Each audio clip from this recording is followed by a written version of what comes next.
90%, vous dites dans votre livre, 92% des transactions immobilières démarrent par une recherche sur Internet.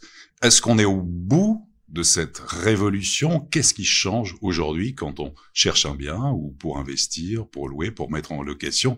Qu'est-ce qui change radicalement?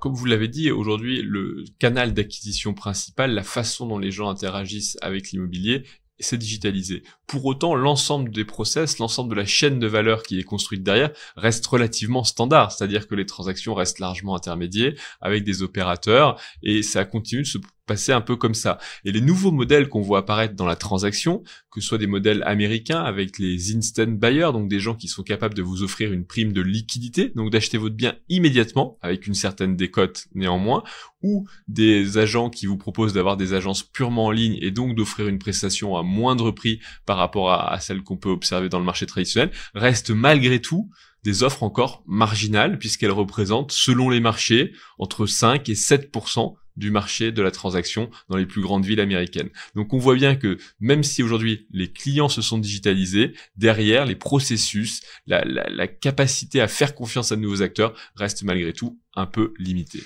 Dans ces nouveaux modèles économiques que vous décrivez, est-ce qu'on peut imaginer demain que des portails d'annonces vendent en direct ou prennent ce marché de la transaction?